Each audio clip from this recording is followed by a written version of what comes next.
Graça e paz, povo de Deus. Um bom dia. Deus tem uma palavra para você.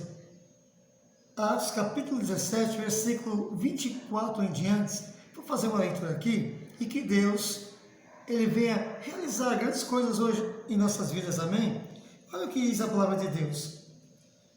O Deus que fez o mundo e tudo que nele há, sendo o Senhor do céu e da terra, não habita em templos feitos por mãos de homens, nem tampouco é servido por mãos de homens, como que necessitando de alguma coisa, pois Ele mesmo é quem dá a todos a vida e a respiração e todas as coisas. Louvado seja Deus.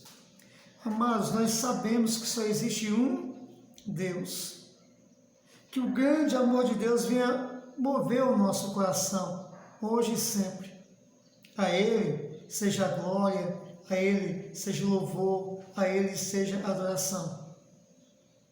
João, em Apocalipse, ele teve uma visão poderosa, gloriosa, onde ele viu o trono de Deus, o Pai, e Jesus, o Cordeiro de Deus, à sua destra.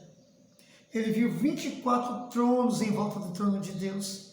E os anciões tiravam as suas coroas e lançavam aos pés de Jesus e começavam a declarar que só Jesus é o Senhor. Ele é o Rei dos Reis, o Senhor dos Senhores. Não há outro. Em Atos, capítulo 4, versículo 12, diz que um único nome foi dado por Deus a toda a humanidade, pelo qual devamos ser salvos. E aqui está dizendo que Ele só, Deus, o Senhor, que habita entre os querubins, acima de todo trono, de toda majestade, acima de todos os céus, Ele é quem fez de um homem só. No versículo 26 nós vamos ver isso. De um único homem, toda a humanidade.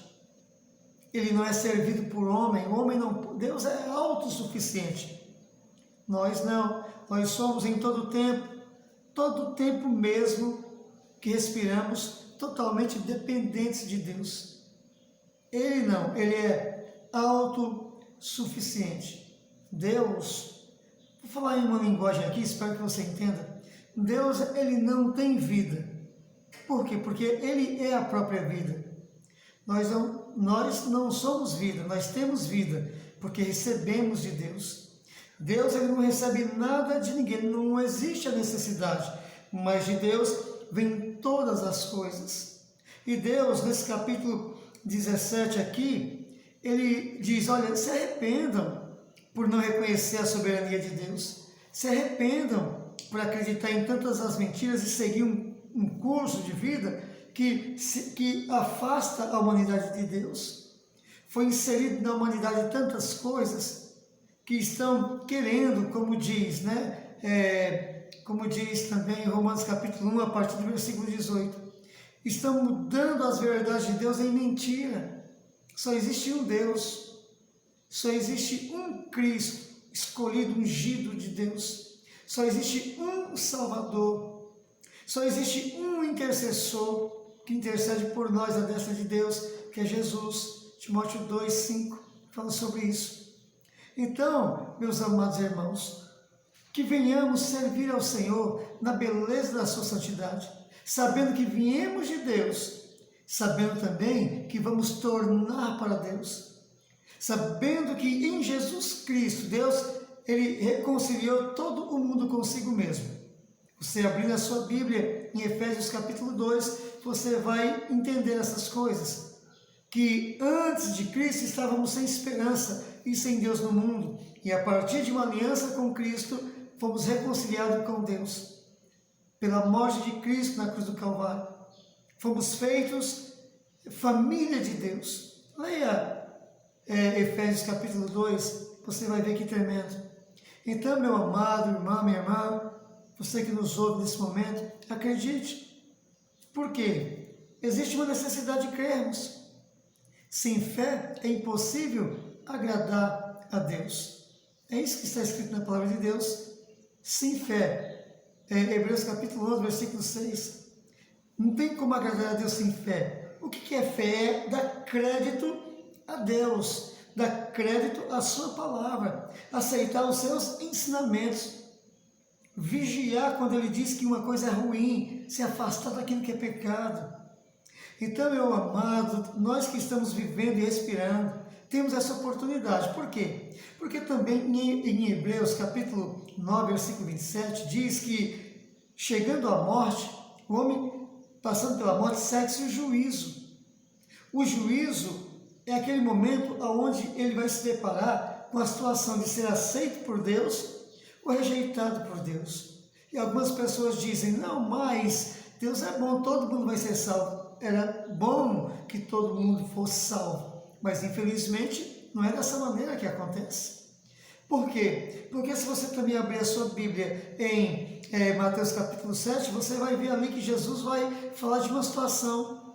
Ele vai dizer que existe uma porta estreita e um caminho estreito. E que pela porta estreita e o caminho estreito são poucos que passam. São poucos que encontram. Mas o caminho largo e a porta larga são muitos que encontram, que trilham esse caminho.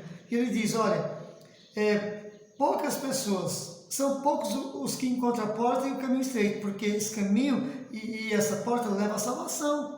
E a porta larga, o caminho largo, leva à perdição. E são muitos que vai passar por isso. Por quê? Porque o homem tem rejeitado os conselhos de Deus. De um Deus tão maravilhoso, tão bondoso, um Deus tão grande, tão poderoso, que fez o maior de todos os sacrifícios. Às vezes nós pensamos que fazemos algum sacrifício, mas o sacrifício verdadeiro foi Deus que fez ao dar Jesus Cristo. O verdadeiro sacrifício foi Jesus aceitar a vontade do Pai e ser moído pelos nossos pecados. Então, meu amado, Jesus te ama. E Ele te chama para uma nova vida, para uma vida sem pecado, para uma vida de preparo para se encontrar com Deus, como Ele diz, orai. Ele está dizendo para a igreja, Ele está falando para os homens e mulheres, jovens, anciãos, que creem em Deus.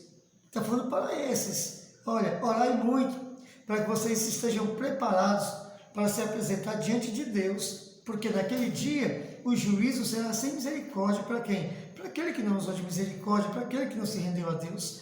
Então, meus amados, clamemos, vive esse dia de uma forma maravilhosa.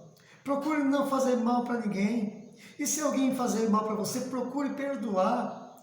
Lembrando do que Jesus falou na cruz do Calvário, quando a humanidade peca contra Jesus Cristo, peca contra o Pai, contra o Espírito de Deus, peca. Então Jesus intercede dizendo, olha, Pai, perdoa, porque eles não sabem o que estão fazendo. Naquele momento eles estavam tirando a vida do Cristo. Mas mesmo assim, Jesus, com tanto sofrimento, em meio a tanta dor, o amor falou mais alto. E ele pediu o que? Perdão. Então assim também, venhamos nós. Eu sou de Deus. Se nós somos de Deus, devemos também fazer como o Senhor faz, perdoar. Porque certamente muitas pessoas são de maneira que não entendem a dor que nos causa. Sofremos situações, padecemos situações, às vezes injustamente, às vezes porque não vigiamos, mas o fato é que aquele que é de Deus ama, aquele que é de Deus perdoa. Então, fique esta palavra aqui. Hoje é domingo, dia 20 de setembro. Viva o seu dia da melhor forma que você puder. Faça o bem, plante o bem, como está escrito. Plante o bem, nunca se canse de fazer o bem. Gálatas. Porque a seu tempo você vai ceifar. Então, assim, aproveita o dia dádiva da vida que Deus tem nos concedido e faça o bem. Mas fulano ciclano fez mal para mim, paga com bem. Imite a Deus, seja verdadeiramente um filho de Deus, uma filha de Deus. Seja você uma bênção, em nome de Jesus, amém? Que Deus abençoe a tua vida, a tua família. Você que é homem de Deus, mulher de Deus, que tem um ministério, que Deus abençoe o teu ministério. E você que ainda não fez uma aliança com Deus, venha e faça uma aliança com Deus. Faça com Deus, não é com placa de igreja, não é com um homem, é com Deus. E viva uma vida segundo a vontade de Deus. Por quê? Porque nele vivemos, por meio dele nos movemos, existimos e coexistimos, por meio de Deus, de Jesus Cristo, do Espírito de Deus, que dá vida a todos e que ama e que quer abençoar a tua vida, o teu dia, de uma forma maravilhosa. Que Deus te abençoe, meu filho. Que Deus te abençoe, meu irmão, minha irmã. Que Deus te abençoe, você que nos ouve. Que a paz do Senhor seja contigo. Um bom dia.